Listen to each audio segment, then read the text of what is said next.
Hello friends! I had so much fun doing that review video for the Harry Potter donuts that I thought I would do another one and talk about this new eyeshadow palette that I got. I only buy eyeshadow palettes like every year to 2 years. They expire every 12 months, typically eyeshadow does. So this is a big deal for me that I finally got this. It is called REM Beauty Wicked for Good. So I thought it'd be fun to swatch this, try it out, and talk about Wicked a little bit, and just a little update about my sequel as well. So this movie sequel is coming out, my sequel for my book's coming out. So that's exciting. If you are somebody who appreciates packaging like I do, this is really pretty. It's green. The lighting isn't great in here, but it kind of looks like a butterfly wing with some golds, rose gold writing. And then this is how the palette looks on the outside. These beautiful butterflies on a greenish rose gold background. Okay. And then these are the colors that we have. So this is what really grabbed me when I walked into Ulta, because I'm one of those people who have just a little bit of green in their brown eyes, so I always want to bring that out. And to do that, you want to wear, ideally, shadows that have a little bit of green or plum. And this one has both, which is hard to find. It's really hard to find. You'll either usually find one or the other. Okay, so let's first talk about the colors. So they really played up the, you know how Galinda says words weird. That's like her accent, her dialect in the movie. So this is confusifying. This one right here is confusifying. And then another one of her weird words is festivate, which is this sparkly purple here. Okay. This is witching hour. I'm just going to say all the names just at once. Land of Oz, Oz Teeny, Wickedly Wonderful, Take Flight, All Roads Lead to the Wizard, Oh Oz, Embrace Your Inner Green, The Grimmery, and Kiamo Co. That last one is the only one that I don't know what the heck they're talking about. Okay, but they're mostly pretty obvious. So, Wicked, if you don't know, well, I think most people know that the movies are based on the musical, and the musical in turn is based on a book called Wicked, The Life and Times of the Wicked Witch of the West by Frederick Maguire, which came out in 1995. So that book was based loosely on characters and the general idea of The Wizard of Oz by L. Frank Baum, which came out over 100 years ago. So this book, I believe that the intention of this book was truly to be a children's book, even though the pictures in it are kind of frightening. Like, look at this guy. This is so typical of the characters of this book. And if you've ever actually read the book, it's very different from the movie. And mainly in that there's a lot of murder. The main characters in this kill a lot of other characters who are trying to kill them. So very different, but the morals are still the same, like that you have to have heart and you have to have courage, and it's very cutesy, it's very for kids. The Frederick Maguire books were not intended to be for kids.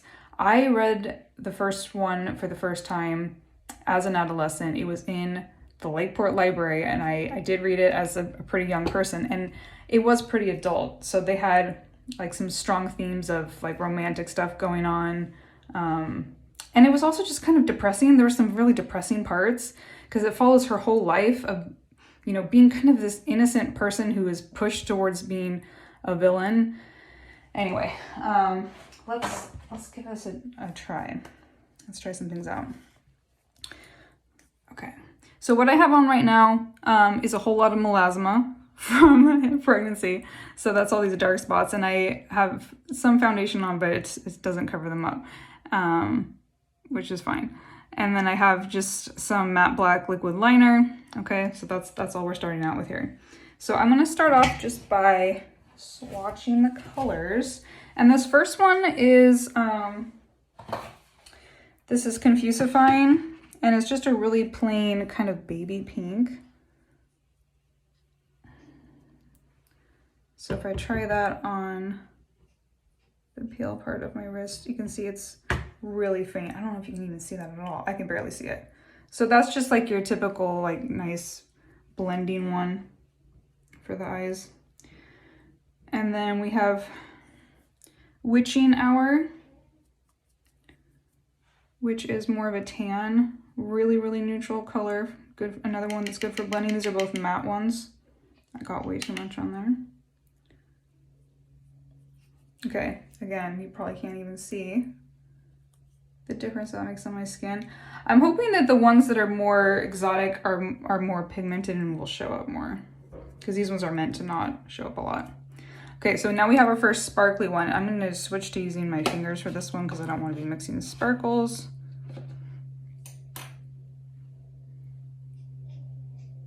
Okay, so I'm going to try a little bit of this Festivate, which is really pretty iridescent purple. Ooh, look at that. That's like butterfly wing magic right there. Okay. So I was thinking recently of maybe rereading the Frederick Maguire books is a series, because I've been trying to read fantasy novels that have good villains, and he definitely has like complex villains. There's no one-sided, one-dimensional villains in his books, and that's something that I want to work on in my own writing. Okay, so the next one is called Oz Teeny, and it looks like just silver, like there's no colorful undertones to it. It's just like a chromy metallic color here. So I'll add a little bit of that. Ooh, yeah. Okay, so you can see how that one doesn't really have any color to it. It's just shiny. I take that back. There might be a little bit of warmth to that. It's not as cool as it looks on the palette. Okay, and then we have Land of Oz. Gotta go a little faster here. This is gonna be way too long a video. Okay, ooh. Even just on my finger, I can see this is ooh, look at that. Oh, she thick. That is some good pigment there.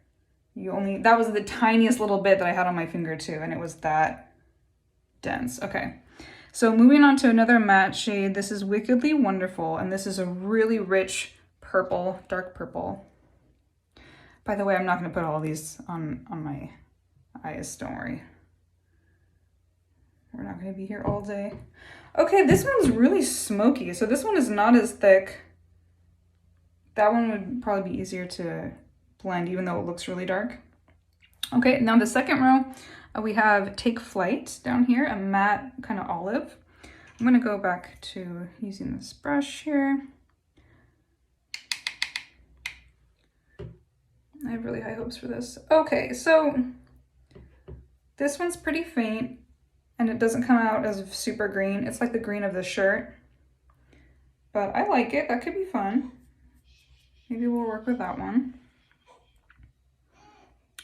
Okay, then this next one is All Roads Lead to the Wizard, and it's kind of a greenish gold, which is interesting. I'm gonna use another finger for this.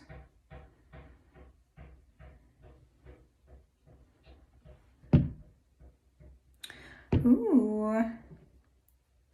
So on my skin, it doesn't turn out as green, but I do see a little bit of pinkness to it.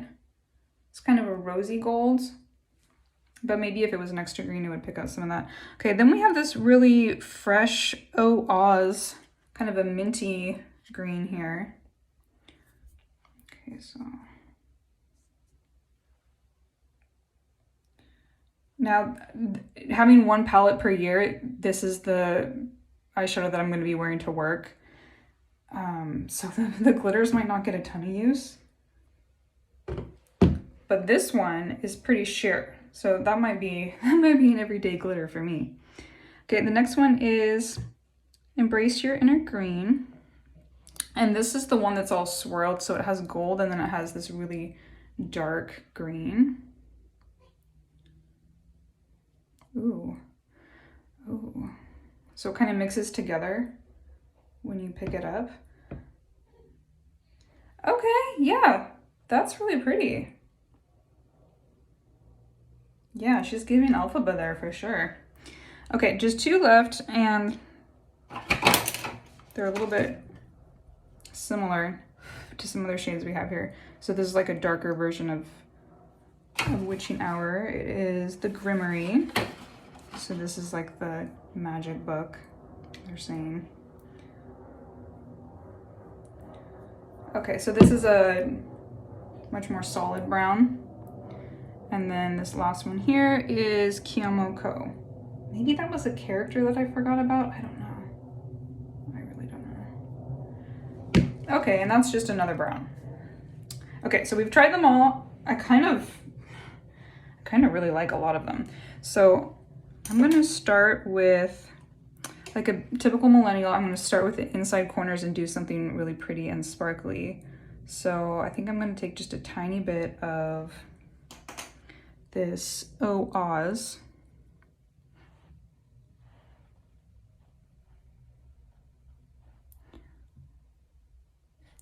So I'm editing my sequel right now. I'm almost halfway done. And usually when I edit, I'm not really adding anything important. I'm just adding like more sensory details and fixing any mistakes. But this time I am actually kind of looking at my characters that are supposed to be more villainous and seeing like, how can I make them a little bit more bad? Because I tend to write my evil or bad characters like too likable, and I need to make them more hateable. Okay, so I'm gonna add some of this Land of Oz, which, gosh, it looks really different than how they have it pictured.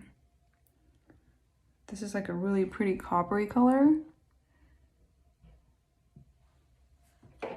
Those of you who actually use brushes are probably going crazy right now that I'm using my fingers. But you know what? My fingers I can clean really easily, and the brushes take some effort to keep clean. Ooh, I actually really like that. This palette is really easy to work with, you guys.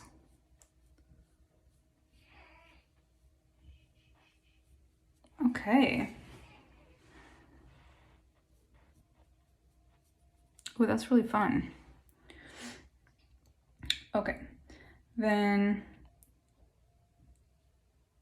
gosh, you know what? I might just do all glitters. I almost feel like doing just nothing but glitters because these glitters are so fun. So if I take a little bit of this All Roads Lead to the Wizard, this is the more basic gold, greenish gold, and put this on the lid.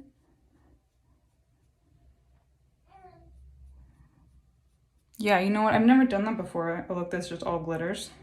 Let's just do that.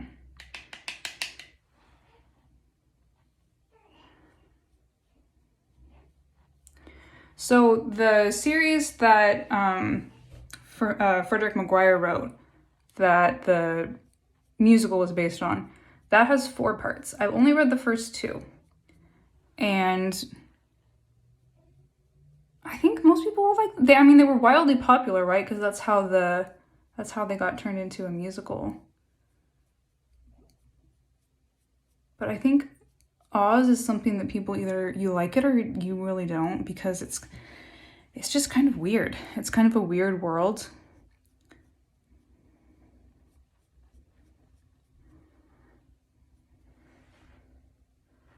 But it gives us so many iconic fashion moments as well. I almost feel like it's made more of an impact in the like fashion and stage world than in the literature world, but that's just my opinion.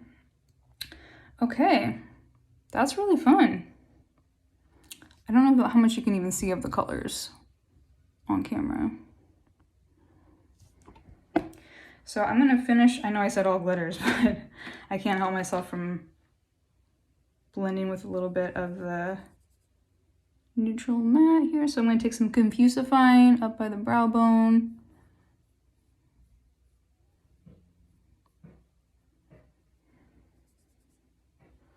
Because you just kind of can't skip this step if your skin is translucent like mine. Okay, and blend this out a bit more.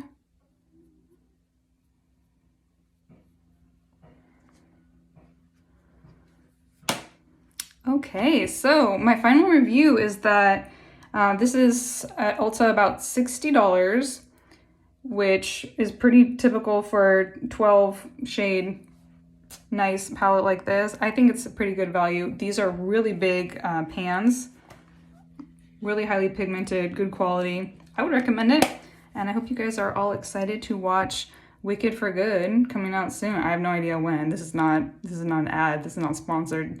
Nobody asked for this. So that was a lot of fun. Hope you guys have a great day.